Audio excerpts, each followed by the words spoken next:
Back to my channel. और आज के लिए जो क्वेश्चन है वो ये रहा, अ 1 centimeter segment of a wire lying along x axis carries a current of this along a plus x direction. A magnetic field B is switched on in the region the force acting on the segment is. So whenever a wire is placed inside a magnetic field, it experiences a force and that is given by vector F is equal to IL vector cross vector B.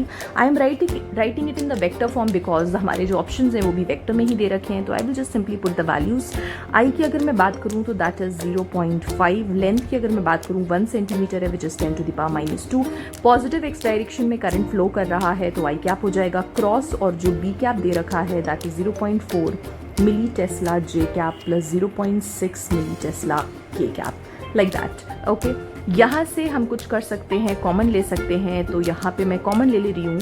Milli Tesla देखो तो वो 10 to the power -3 Tesla है, तो 10 to the power -3 को मैंने ज़रा बाहर ले लिया. और अगर मैं अंदर जाऊँगी तो 0.4 एज इट इज़ रखते हैं अभी. आई क्रॉस जे करोगे तो यू विल गेट के कैप, फिर 0.6 एज इट इज़ रखते हैं और आई क्रॉस के करोगे तो you will get minus J cap. बस यहाँ पे सिंपली कैलकुलेट कर लेंगे 0.5 और ये हो जाएगा 10 to the power -5 and this is, यहाँ पे मैं सही से लिख देती हूँ पहले J cap and then I will write plus 0.4 के कैप. अभी यहाँ पे what I can do is कि यहाँ पे मैं 10 to the power -5 तो मैंने लिख लिया है, लेकिन मैं इसको अंदर ले जाऊँगी. This will be -0.3 J cap plus 0.2 के कैप, लाइक दिस. और अगर मैं इस डेसिमल को बाहर ले लूँ तो it will B 10 to the power -6 and this will be -3 J cap plus 2 के cap.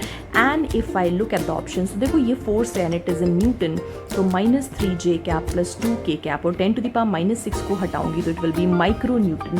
That means option number B will be the correct option.